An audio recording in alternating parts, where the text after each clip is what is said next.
guys. So ayan, sobrang kinikilig nga talaga ako dito sa ipapakita ko sa inyo na nabili ko sa TikTok. So ito nga siya guys.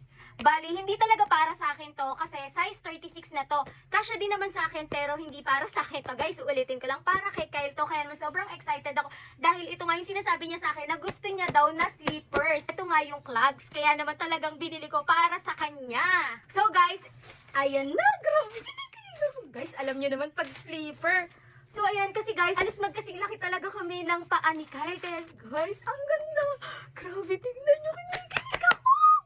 Guys, hindi ko akalaing mabibili ko ito. Ha? Walang ganon, char. So, ayan siya, guys. Alam niyo ba, sobrang mahal talaga nito. Pero ang baba ng dinaw ng price nila.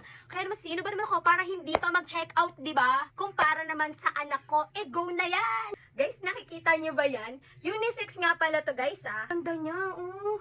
Lalo na yung apakan niya, guys. So, isusukat natin bago nga natin ipakita kay Kyle. Kasi for sure, matutuwa talaga yun. So, ayan siya, guys. Pag suot ko, malapad kasi yung paa ko. Kasya naman kaso hindi kinaya, char. Si Kyle kasi slim yung paa niya. Pang slim kasi talaga ng paa to. Pero, pwede nyo pa rin naman siyang i-adjust.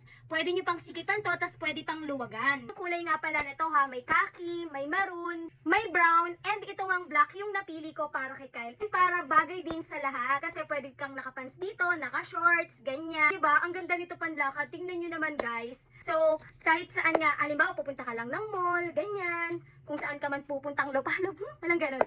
Pwedeng-pwede siya. Ayan, napakaganda talaga niya. Diba? Ang angas. Ang cute. Alam nyo na ha, napakababa na ang price nito ngayon, guys. Kaya man wag na din kayong magpahuli. Click the yellow basket. Yun lang. Thanks for watching. Bye-bye!